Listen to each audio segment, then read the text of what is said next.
Komið sæl. Í dag langar mig að tala 7 yfirlýsingar Jesú. Og þetta eru 7 yfirlýsingar sem hann gaf á meðan hann var á krossinum. Og jáfnvel þó að hann hafi hangið á krossi með gegnumstungnar hendur og fætur. Og líkami hans hafi allur verið eitt flakandi sár. Og þá var það einmitt við þær aðstæður sem hann gaf okkur sennilega mikilvægustu yfirlýsingarnar sínas. Og við skulum skoða hvað hann hafði að segja, en mér langar til að byrja með að lesa aðeins úr bókinni Þrá aldanna, þarna síðustu málsgreininarnar í 8. kafla. Og það segir þar: Í samskiptum hver við annan ættum við að gæta þess að gleyma ekki Jesú, að ana ekki áfram án þess að taka eftir að hann er ekki í fylgd með okkur. Og þegar við sökkum okkur niður í veraldleg viðfangsefni, svo að við hugsum ekki til hans sem vonin eilífa velferð okkar byggist á, fjarlægist við Jesú og hina himnesku engla.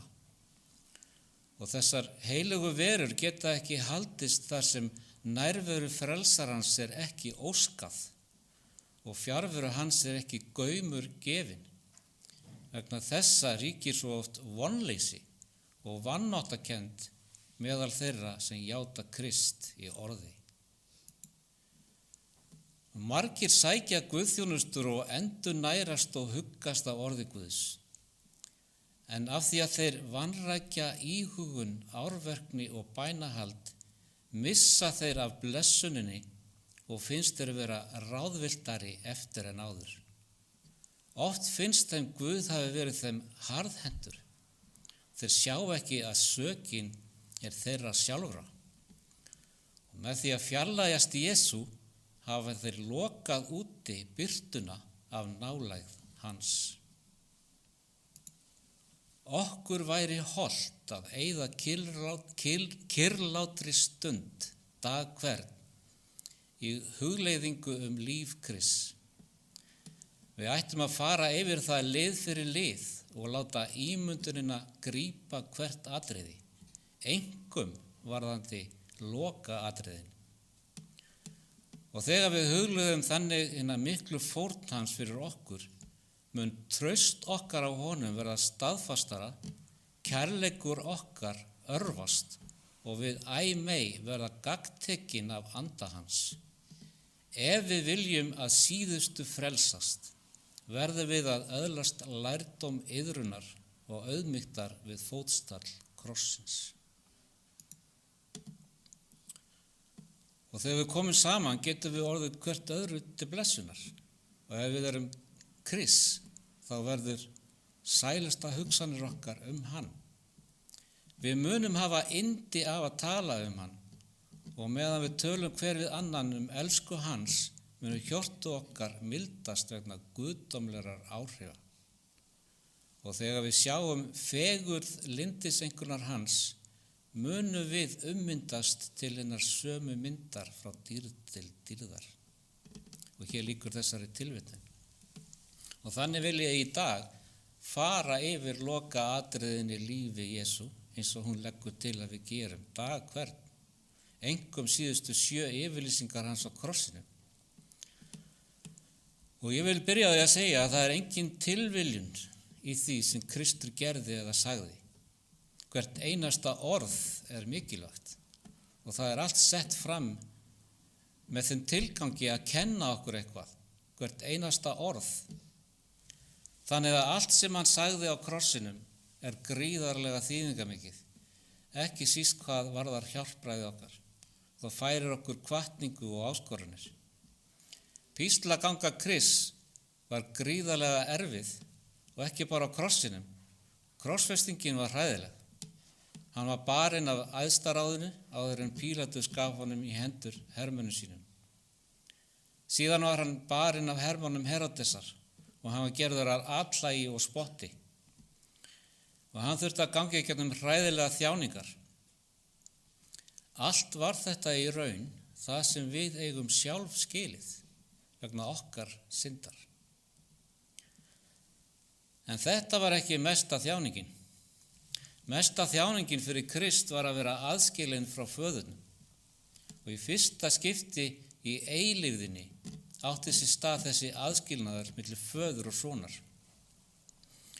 Og hann var aðskilinn og upplifði myrkrið sem sérhver týnd sál stendur frammi fyrir. Það í raun sú þjáning sem þeir þurfa að standa frammi fyrir sem hafna honum þegar hinn síðasti dauði, endalegi dauði á sér stað. Það sú þjáning sem hann varð honum erfiðust. Og við lesum í Lúkas 23:33 og þau komið til þess staðar sem heitir Hauskúpa, krossfestuður hann þar og illvirkjana, annan til hægri handar og hinn til vinstri. En förum yfir þessa síðustu 7 yfirlýsingar Krists sem hann gaf á krossinum. Því það í raun og veru frá krossinum sem hann flytur okkur mikilvægasta boðskap sinn. Byrjum á að draga þessar yfirlýsingar saman þannig að þú fáir yfirsýn yfir þetta og hafir þetta skýrt í huga þér. Í fyrsta lagi þá var það tilkall til fyrirgefningar. Faðir, fyrirgef þeim. Næst það orð umhyggju þegar hann felur lærisveininum að sjá móður sína. Og svo koma orð fullvissu í því sem hann talar við illvirkjan sér við hlið. Og þá það orð aðskilnaðar þar sem hann segir Guð minn, hvers vegna hefur þú yfirgefið mig? Og svo það ángistar orð þegar hann segir mig þyrstir. Og afreksorð þegar hann lýsir yfir það fullkomnað og að lokum orð viðurkenningar þegar hann segir í þínar hendur fel ég anda minn. Svo við skulum taka það fyrsta fyrir og komast að því hvað við getum lært af þessum orðum Krists frá korsinum. Fyrsta yfirlýsingin tilkall til fyrirgefningar. Og við lesum í Lúkas 23:34 þá sagði Jesú, Faðir, fyrirgef þeim því að þeir vita ekki hvað þeir gjöra. En þeir köstuðu hlutum klæði hans og skiptu með sér. Hugsaðu það fyrsta sem Jesú segir við krossfestingu sína, Faðir, fyrirgef þeim. Jesú, sonur Guðs, bað fyrir okkur. Hann bað þess að okkur sé fyrirgefið. Hversu hugreistandi það ekki? Jesús ekki bara að biðja fyrir þeim sem framkvæmdu krossfestinguna. Hann að biðja fyrir okkur öllum syndurum í gegnum aldirnar. Því að við berum í raun öll ábyrgð á krossfestingu Krists. Allir syndarar bera ábyrgð á því að Kristur þurfti að fara á krossin. En oftast vitum við ekki hvað við erum að gera. Við gerum okkur ekki grein fyrir alvarleika syndarinnar. Og ef þú lest í Postulasögunni 3:17, þar sem Pétur að predika, hann að predika fyrir trúarleiðtugum gyðinga og hann segir, nú veit ég bræður að þér gjörðu það af vanþekkingu, svo á höfðingjareiðar. Svo þegar Jesús segir, Faðir, fyrirgef þeim, þeir vita ekki hvað þeir gjöra, flestir gerðu sér enga grein fyrir hvað var í gangi. Staðreyndin samt svo að margir hefðu átt að vita betur. Margir hefðu haft mikið tækifæri til að koma auga á að Jesús Kristur. Við getum sagt að margir væru án afsökunar eftir öll kraftaverkin sem Jesús hafði gert. En þeir vissu samt ekki hvað þeir voru að gjöra. Jafnvel Páll hélt að hann væri að þjóna Guði þegar hann var að drepa kristna menn. Hann gerði það í fáfræði. Öll erum við í raun og veru að synga í fáfræði að einhverju leyti allavega. Og Jesús biður fyrir hvert og eitt okkar. Annað merkilegt sem við getum lært af þessu, að þegar einhver var krossfestur, þá var það gríðarlega grimmileg aftöku aðferð. Að þessu þurfti að þolast líka aftöku aðferð. Þeir voru gjarnir á að bölva öllu og öllum.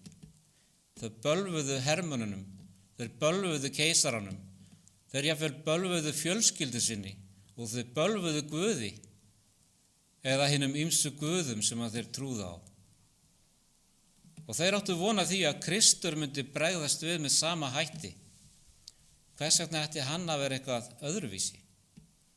En þegar að hann lagðist á tréð með sundur tætt bakið og þegar þeir bundu hann og neldu hendur hans og fætur og þrýstu þyrnikórunu á höfuð honum, þá var ekkert slíkt að finna hjá honum. Það streymdi aðeins kærleikur frá vörum hans.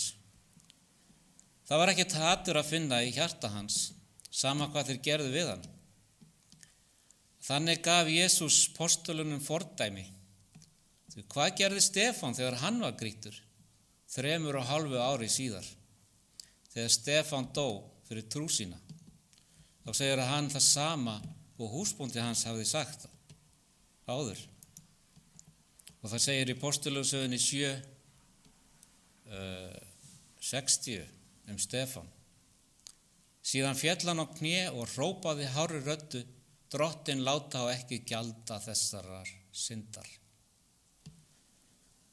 Og Guð, hann svaraði bæn Stefáns. Páli var fyrirgefið og hann snýrist til trúar. Hann hafði sjálfur verið viðstaddur aftökuna.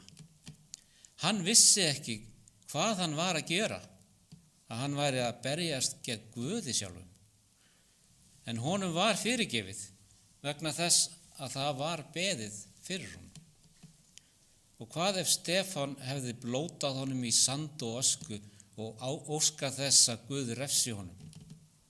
Þá hefðu við kannski ekki haft öll þessi bréf sem Páll skrifaði. Hugsið ykkur það. Og það segir í Jesaja 53 vers 12 í þessum spádómi: En hann bar syndir margra og bað fyrir illræðismönnunum. Á meðan þeir stungu hann, þá bað hann fyrir þeim. Hann beitti sig fyrir þeim sem voru að taka hann af lífi, einmitt á sjálfum krossinum. Og við þurfum að tileinka okkur fyrirgefninguna á sama hátt og Jesús fyrirgaf. Þannig þurfum við einnig að fyrirgefa. Enginn getur sagt að hann viti ekki hvað hann er að tala um, að hann þekki ekki þær þjáningar sem við göngum í gegnum. Við getum ekki sagt að hann viti ekki hvernig það er að vera beittur órétti, þar sem hann þjáðist þannig og var á sama tíma tilbúin til að fyrirgefa einmitt þeim sem hafa stungu hann, að þá getur hann krafist þess sama á okkur. Og Jesús sagði í Lúkasarguðspjalli 6:28: Blessi þá sem bölvaðir og biðji fyrir þeim misþyrmæður. Og Jesús, þrátt fyrir þann sársauka sem hann þoldi, bað fyrir þeim og sagði okkur að gera það sama. Og Matteusarguðspjall 6:14 og 15: Ef þér fyrirgefið mönnum misgjörðir þeirra, þá mun og Faðir yðar himneskur fyrirgefa yður. En ef þér fyrirgefið ekki öðrum, mun Faðir yðar ekki heldur fyrirgefa misgjörðir yðar. Og ég veit að þetta er gríðarlega erfitt. Það er auðvelt að segja þetta, en þegar maður finnur sig í erfiðum aðstæðum, þegar okkur er órétti beitt, hversu auðveldlega flæðir þá fram hatur og beiskja úr hjarta okkar. Og það er einmitt málið. Hvað býr í hjarta okkar? Er það hatur og beiskja? Eða er það umhyggja og kærleikur? Eða eins og Kristur sagði sjálfur og skráði í Matteus 15:18-19: En það sem útfer af munni kemur frá hjartanu, og slíkt saurgar manninn, því að frá hjartanu koma illar hugsanir, manndráp, hórdómur, saurlifnaður, þjófnaður, ljúfitni og lastmælgi. Hjartað þarf að breytast, og með því að íhuga píslagöngu Krists, þá smám saman breytist hjartað. Eða eins og ég var að lesa í Þráaldana: Þegar við eyðum kyrrlátri stund dag hvern í hugleiðslu líf Krists, einkum varðandi lokaatriðin. Og Efesusbréfið 4:32 ítrekar þetta: Verið góðviljaðir hver við annan, miskunnsamir, fúsir til að fyrirgefa hver öðrum, eins og Guð hefur í Kristi fyrirgefið yður. Og hvernig eigum við að fyrirgefa hvort öðru? Eins og Guð fyrirgefur okkur. Og Kólussubréfið 3:13: Umberið hver annan og fyrirgefið hver öðrum ef einhver hefur sök á hendur öðrum, eins og Drottinn hefur fyrirgefið yður, svo skulu þér og gjöra. Hann er að segja okkur að við verðum að fyrirgefa Og þeir sem krossfestu Jesú, þeir óskuðu ekki eftir fyrirgefningu, alls ekki. En áður en þeir spurðu, þá fyrirgaf hann. Og margir segja, ég til í að fyrirgefa óvinum mínum, en þeir verða að óska eftir því. En þannig gerði Jesús það ekki. Þú þarft líka að fyrirgefa vegna þess að það er gott fyrir þig sjálfan. Eða eins og einhver sagði, eitur ófyrirgefningar eyðir ílátinu sem að geymir það.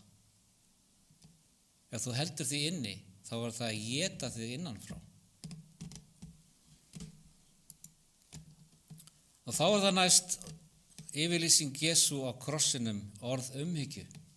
Og við lesum það í Jóhannes 19:26 og 27, að þegar Jesús sá móður sína standa þar og lærisveinin sem hann elskaði, sagði hann við móður sína, kona, nú er hann sonur þinn, og síðan sagði hann við lærisveinin, nú er hún móðir þín, og frá þeirri stundu tók lærisveinin hana heim til sín.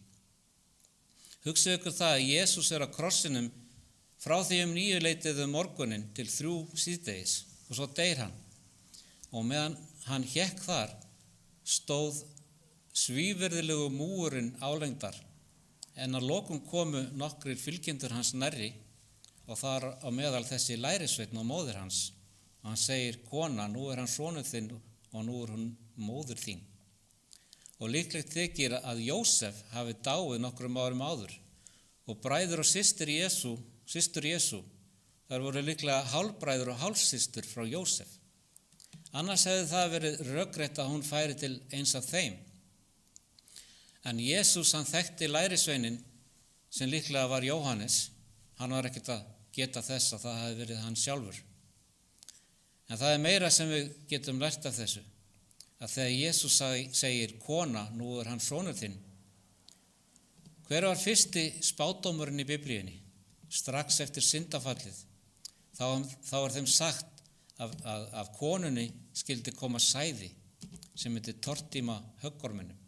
Og þessi spádómur var að rætast á þessari stundu. Í blóði Krists er mótefnið gegn eitri höggormsins.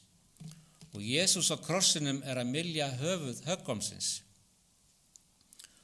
Og það segir, það skal merja höfuð þitt og þú skalt merja hæl þess. Og þetta er í raun yfirlýsing fyrir alla sem tilheyra Jesú. Við getum litið til krossins og sagt, þetta er sæðið sem spáð var fyrir Þetta er sæði konunar sem við eigum að veita athygli, sem mylur höfuð höggormsins. Og jafnvel við fæðingu Jesú, Símon var í musturinu og blessaði Jósef og Maríu. Hann sagði við Maríu, þessi sveinn er settur til falls og til viðreisnar mörgum í Ísrael og til táks sem móti verður mælt. Og sjálfum þú verða nýst í sálu þinni. Þetta var uppfylling á þessum spádóm. María stóð þarna nýst í sálu sinni og jafnvel móðir hans skildi ekki eðlið þessa spádóma. Hún hélt á einhverjum tímapunkti ætlaði hann að beita valdi sínu og setja sig upp sem sá Messías sem flestir bjuggust við.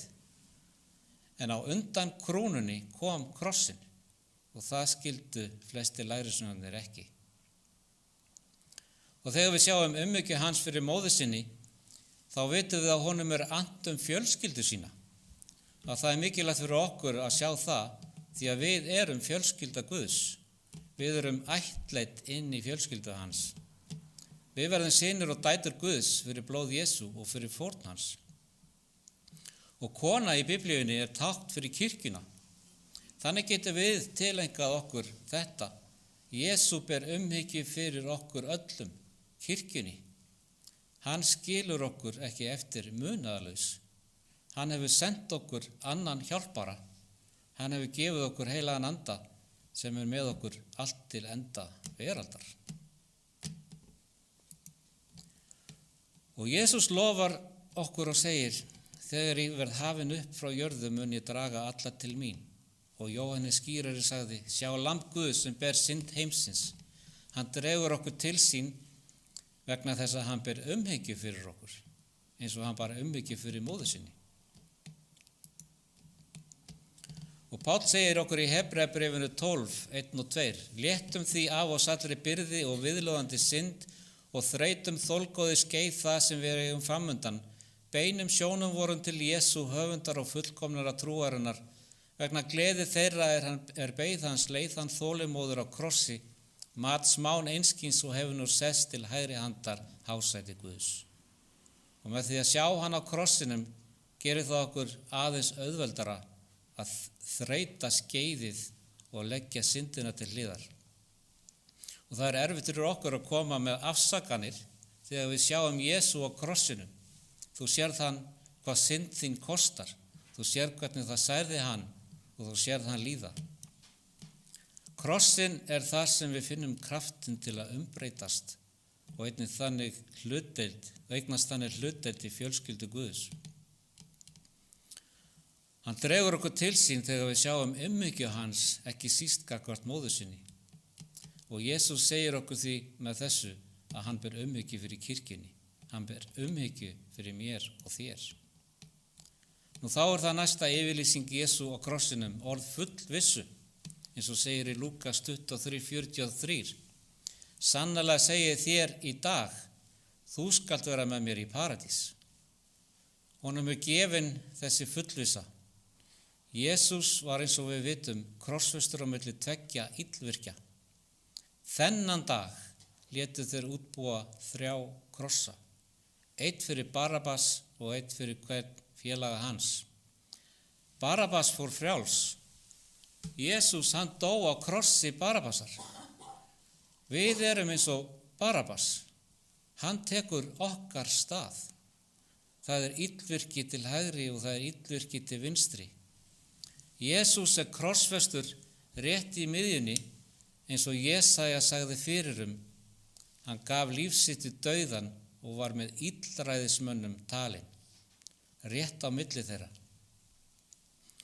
Og þar sem þeir hanga þarna, í fyrstu taka allir þátt í að hæðast að honum og jafnvel illvirkjarnir til hægri og vinstri. Annar þeirra illvirkja sem upp var festur hætti hann og sagði: Ert þú Kristur? Bjargaðu sjálfum þér og okkur. Geturðu ekkert gert? En þegar líða tekur á daginn þá er það annar illvirkinn sem áttar sig á því að hann er að deyja, horfir á Jesú og eitthvað gerist innra með honum. Hann sér þá kasta hlutum klæði hans og hann minnist orðana í Sálmi 22. Hann horfir og sér hendur sínar og fætur stungna og hann minnist þessara orða. Hann sér tákn fyrir ofan höfuð Krists á krossinum, Jesú frá Nasaret, konungur gyðinga, og hann hugsa með sér: hvers konar maður er þetta? Hugsanlega hefur hann þarna hangandi á krossinum tekið eftir fólki í mannþrenginni segja: Hann vakti barn mitt til lífsins, hann læknaði sjúkdóma mína, og hugurinn fyrir af stað. Svo horfir hann á Jesú. Þetta er lamb Guðs sem ber synd heimsins. Hann hefur, eins og við lásum í 3 aldana að við ættum að gera, verið að hugleiða líf Jesú, einkum loka atriðin. Og á meðan allir í kringum krossin er að hæðast að Kristi, gefur hann þessa yfirlýsingu og hann segir: Jesús, minnst þú mín þegar þú kemur í ríki þitt.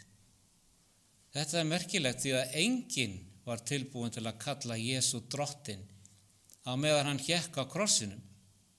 Jafnvel lærisveinarnir dirfðust ekki að kalla hann drottinn á þessari stundu.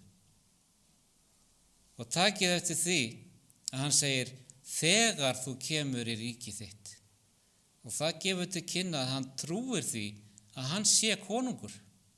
Það krefst mikilla trúar. Því Jesú sem hangir á krossinum, nakinn, blæðandi, barinn og sigraður, það lítur ekki út fyrir að hann geti bjargað neinum. Að kalla hann konung, kalla hann drottinn, það þurfti ótrúlega trú. Og hann segir: Jesús, minnstu mín þegar þú kemur í ríki þitt. Og Jesús heyrir alltaf bæn iðrandi syndara. Jafnvel á krossinum, þegar hann gengur í gegnum allar þessar þjáningar, kvöl og háð, þá heyrir hann í iðrandi syndara. ef þú kemur til Krists í iðrun vegna synda þinna, mun hann alltaf heyra þá bæn. Og Jesús svaraði strax þegar hann heyrði. Hvers vegna kom Jesús? Til að leita að þínu týnda og frelsa það. Hann var kominn til að bjarga syndurum og hér var syndari á lokastund lífsins, týndur einstaklingur. Jesús sér að fórn hans var ekki til einskis. Hann sneri sig strax að honum og sagði, sannlega segi þér í dag, þú skalt vera með mér í paradís. Núna verði ég að koma þess á hreint, að sumir halda að þessi illvirki hafi farið í paradís þennan sama dag. Og það er vegna þess hvar komman er sett í þýðingunni. Og flesti biblíu þýðendur skrifa þetta svona, sannarlega segi þér, komma, í dag munt þú vera með mér í paradís. En þannig á það ekki að vera. Jesús sagði við Maríu eftir upprisuna, snertu mig ekki, ég er ekki enn stiginn upp til föður míns. Þannig að Jesús hafði ekki enn farið til föðurins á sunnudagsmorgni. Hvernig gat hann verið með honum sama dag í paradís? Þannig að hann er ekki að segja það. Og það sem Jesús er að segja er þetta. Ég segi þér það í dag, þó að ég líti ekki út eins og konungur í dag, þó að ég líti ekki út eins og frelsari í dag, þegar allt þetta er að gerast og allt virðist vera svo vonlaust. Ég er að gefa þér þetta loforð í dag, þú verður með mér í paradís. Sérðu muninn? Og þessir tveir illvirkjar tákna allt mannkynið. Einn er hólpinn, einn er týndur. Þeir eru báðir úrræðalausir til að bjarga sjálfum sér. Og þú getur séð að þeir eru eins konar tákn okkar allra. Þeir eru sekir morð, þjófnað, guðlast, þeir gátu ekki bjarga sjálfum sér. Báðir fengu þeir tækifæri til að frelsast. En aðeins annar er hólpinn, vegna þess að hann kallar á Jesú. Hann játaði synd sína og er hólpinn. Og hvað sagði hinn illvirkin? Við erum það með réttu og fáum makleg gjöld fyrir gjörðir okkar, en þessi hefur ekkert illt aðhafst. Hann er að lýsa því yfir að Jesús sé saklaus. Hann er að játa synd sína opinberlega. Hann uppfyllti öll skilyrði hjálpræðis og Jesús sagði þú munt verða hólpinn. En takk eftir því að þó að hann hafi iðrast synda sinna og var í hólpinn, þýðir það ekki að hann hafi stigið niður á krossinum. Þú getur komið til Krists og hann mun fyrirgefa syndir þínar, en það snýr ekki alltaf við aðstæðum þínum. Hann þurfti að umbera aðstæður lífsins, en hann átti nú eilíft líf með því að snúa sér til Jesú. Og jafnvel þó að hendur Jesú hafi verið negldar við tréð, þá gat djöfullinn ekki komið í veg fyrir að frelsarinn bjargaði honum. Það er ekkert sem Satan geti gert til að hindra hann í að frelsa. Jesús lét ekki þjáningar krossins stoppa sig frá því að ná til hans og þannig ber okkur einnig að vitna til annara sama hvernig kringumstæðurnar eru. Annars geti tækifærið glatast. Raunin er að við erum einmitt besta vitni fyrir Krist þegar við göngum í gegnum þrengingar og það er einmitt þá sem við sýnum þolinmæði í gegnum raunir okkar sem við erum besta vitni fyrir Krist og Kristur sýndi það í samskipti sínum með illvirkjan á krossinum. Nú þá er það næsta yfirlýsing Krists orð aðskilnaðar í Matteus 27:46. Guð minn, hví hefur þú yfirgefið mig? Og Kristur á lokastundinni hrópar hárri rödd og segir, Guð minn, hví hefur þú yfirgefið mig? Jesús var ekki að spyrja vegna þess að hann vissi ekki svarið. Jesús vissi hvers vegna hann var á krossinum. Hann vissi hvers vegna hann var aðskilinn frá föðurnum og hann bað þess í garðinum að þurfa ekki gangi gegnum þetta, því hann vissi hvað myndi gerast. Svo hvers vegna hann að segja þetta? Var Jesús að hugfallast? Nei, það segir í Jesaja að spádómur Messías, hann daprast eigi og gefst eigi upp. Var hann örvæntingafullur? Nei, Jesús, hann að spyrja þessar spurningar í ákveðnum tilgangi. Hann að vitta í Sálm 22. Guð minn, hví hefur þú yfirgefið mig? Ég hrópa en hjálp mín fjarlæg. Og hvers vegna Jesús að vitna í Sálm 22? Skoðum það aðeins. Við skulum lesa aðeins neðar í þessum sama sálmi. Förum í vers 8.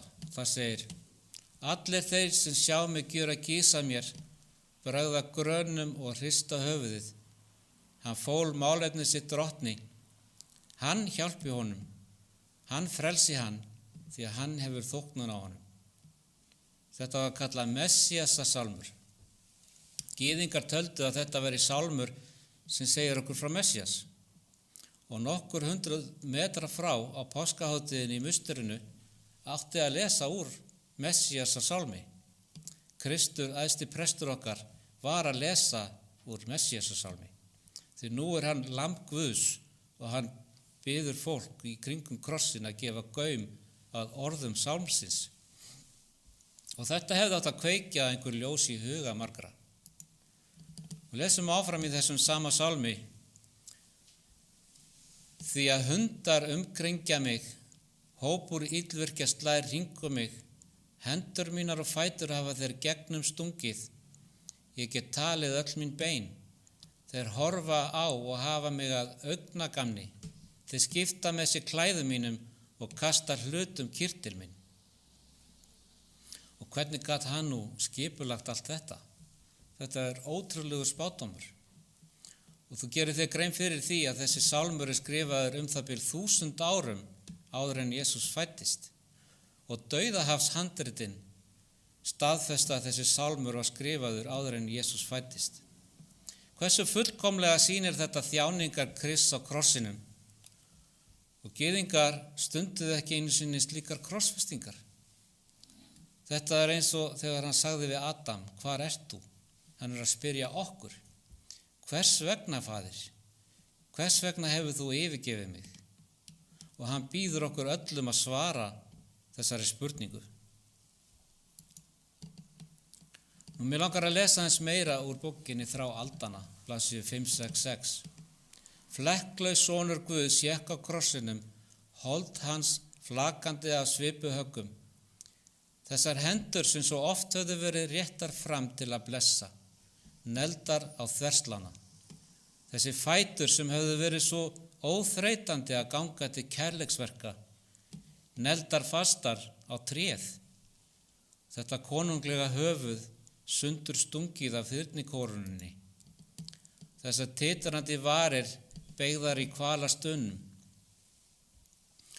Og allt þetta sem hann þoldi, blóðdroparnir sem hrundu af höfði hans, höndum hans, fótum hans, kvölin sem nísti hold hans og ólýsanleg angistin sem fyllti sál hans að því honum var ásjóna föðurins hulinn. Allt þetta talar til sérhvers mannsbarn. Það fyrir þig sem sonur Guðs tekur á sig byrði sektarinnar. Fyrir þig hnekkir hann valdi dauðans og opnar hlið paradísar. Hann sem stillti reiðar öldurnar og gekk á hvítum foldum þeirra. Hann sem fékk illa anda til að skjálfa og sjúkdóma til að flýja. Hann sem opnaði blind augu og kallaði hennar dauðu til lífsins. Hann býður sjálfan sig fram til fórnfæringar vegna kærleika til þín. Hann syndaberinn þolir reiði guðlegs réttlætis og verður syndin sjálf fyrir þína sök. Og kærleiki Guðs best sýndur á krossinum. Og þess vegna segir Páll: Ég ásetti mér að vita ekkert á meðalegar nema Jesú Krist og hann krossfestan. Nú þá það angistar orð og við lesum í Jóhannes 19:28: Jesús vissi að allt var þegar fullkomnað og þá sagði hann til þess að ritningin rættist með þystir. Nú hvaða ritning er að rætast? Reyndar er fullt af ritningastöðum að rætast. Jafnvel varðandi þorsta hans, þá finnum við ritningastaði sem fjallar það. Og það er áfram í Salmi 22, 16. versið. Gómur minn er þurr sem brendur leir og tungan loðir föst í munni mér og í duft dauðans leggur þú mig. Þannig er talað þorsta hans. Og nú einnig í Salmi 69, 22. vers. Þeir fengu mér malur til matar og við þorstanum gáfu þeir mér vínsýru að drekka. Og það er merkilegt til þess að hugsa að fyrsta kraftaverk Jesú í Kana breytti hann vatni í vín. Síðan var við síðustu kvöldmótiðina þá drekka þeir saman. Og hann segir, héðan í frá mun ég eigi drekka af þessum vínviðarávexti til þess dags er ég drekka nýjan með þér í ríki föður míns. Nú er hann að deyja á krossinum og honum er boðið edik. Og hvað er hann að segja okkur með þessu? Hann segir, ég ætla að taka synd þína og í staðinn gefa þér syndleysi mitt, minn hreinleika.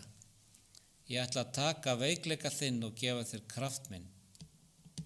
Og í Salmi 42, 2. og 3. vers er sagt fyrir þorsta hans, eins og hindin sem þráir vatnslindir þráir sál mín þig, ó Guð.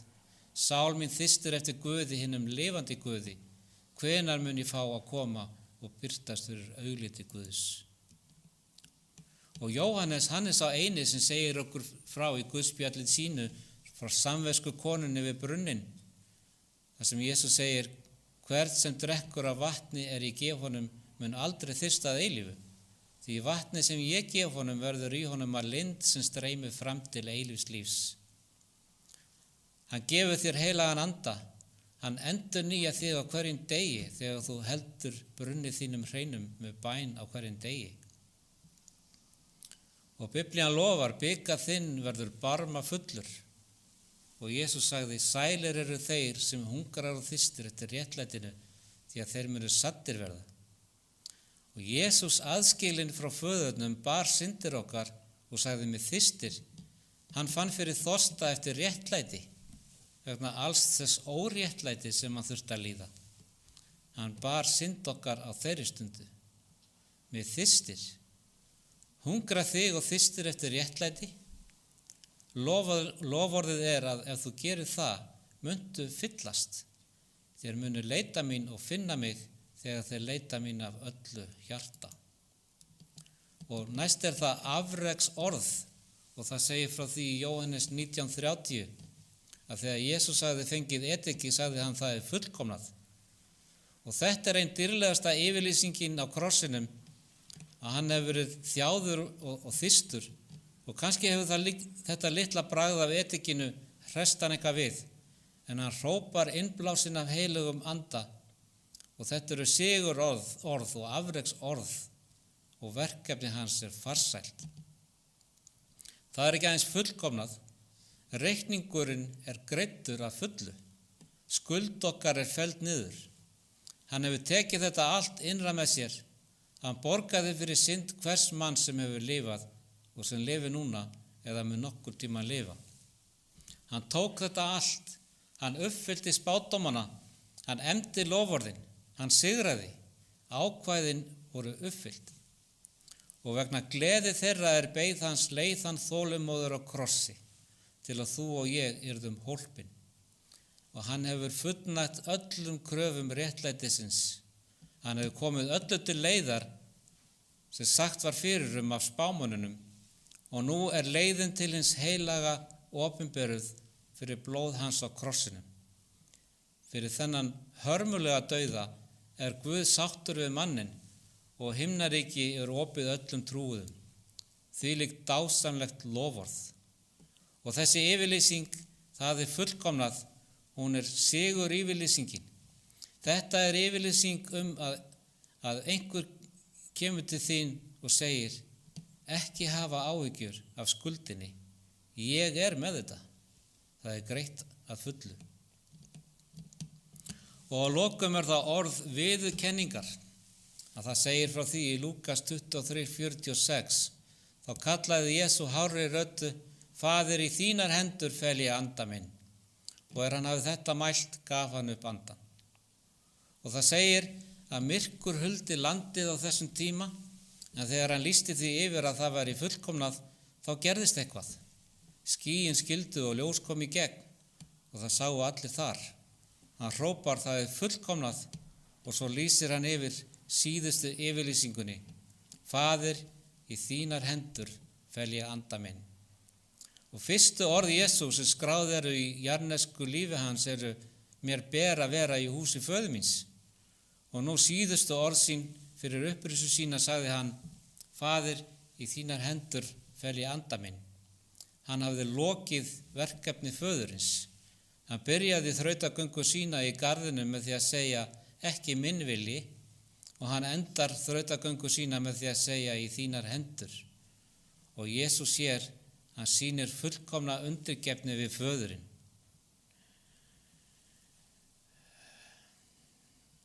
Þetta nú við.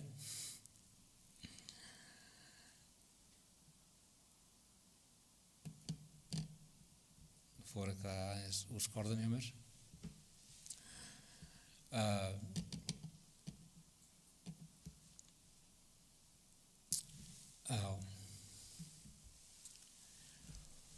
Og mér langar að minna þig á hvað gerðist eftir að Jesú gaf þessa yfirlýsingu. Jörðin nötrar og það er jarðskjálfti og steinar molna, grafir opnast.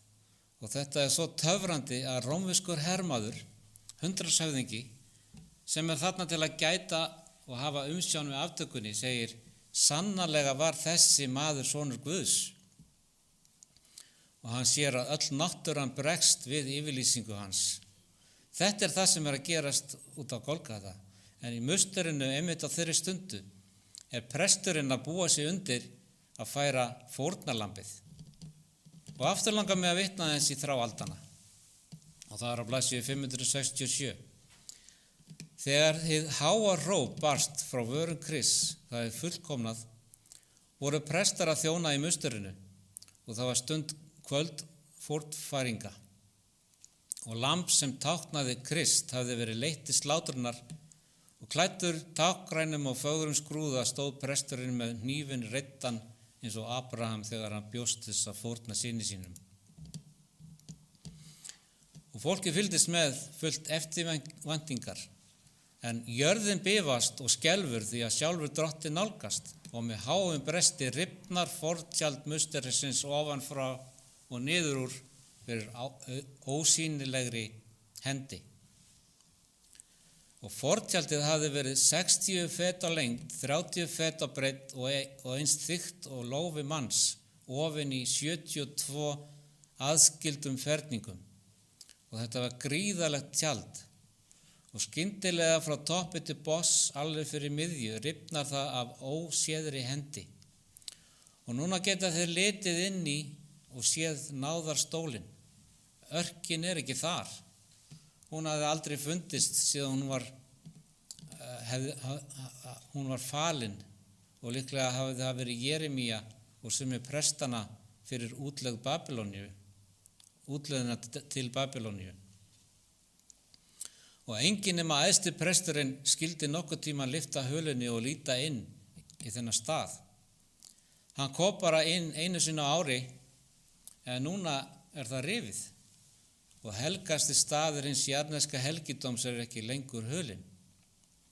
Og mikil skelfing grípur upp mannfjöldan. Presturinn ætlar að drepa fórnarlambið, en hnífurinn fellur úr hendi hans og lambið sleppur. Því að mynd hefur mætt fyrirmynd.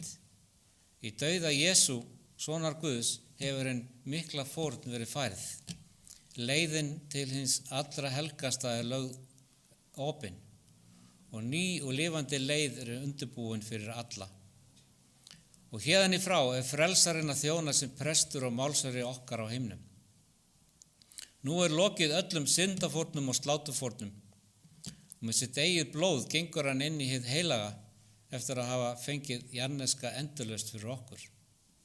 Og nú fyrir blóð Jesú Krists getur við farið beint til föðurins.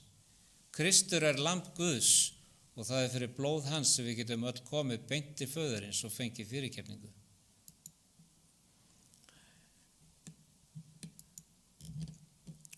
Og þetta dásamlegur sannleikur sem okkur hollt að hugleiða á hverjum degi.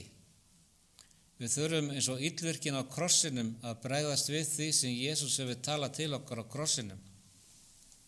Sannarlega segi ég þér í dag, þú munt vera með mér í paradís. Og hann sagði, ég segi þér það í dag. Hann getur lofað þér í dag. Þú getur verið með honum í paradís. Eins og hann bað fyrir hermonnunum, fyrirgefðu þeim þegar þeir vita ekki hvað þeir gjöra, þannig vill hann að þér sé fyrirgefið. Jesús kominn í heiminn til að leita og bjarga hinum týndu. Svo hvað þarf ég að gera til að fá fyrirgefningu? Það væri synd fyrir þig að fara í dag og vera eins og þessi illvirki sem dó í syndum sínum. Allir munu vera öðru hvorum megin. Ætla þú að vera sá sem kallar og segir, Herra, minnstu mín. Hann játaði syndir sínar. Hann var miður sín yfir syndir sínum og þáði gjöfina. Gjöfin stendur okkur öllum til boða, því að svo elskaði Guð heiminn að hann gaf son sinn þarna á krossinum. Hann þjáðist fyrir allar syndir þínar og þegar þú virðir hann fyrir þér í þjáningu, ef þú væri sá eini sem hefði syndgað, hefði hann þurft að ganga í gegnum þetta bara fyrir þig. Og spurningin dó hann til einskis fyrir þig? Eða ertu til í að iðrast synda þinna og samþykkja hann sem þinn frelsara? Þú segir bara einfaldlega, já drottinn, ég kem, ég vil þiggja fyrirgefninguna. Og svo gefur hann þér gjöf heilags anda.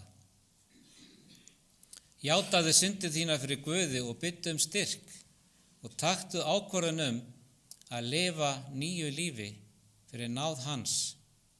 Hann mun ekki biðja þig að gera eitthvað án þess að gefa þér kraft til að gera það. Trúðu því og þú munt hólpin verða. Amen.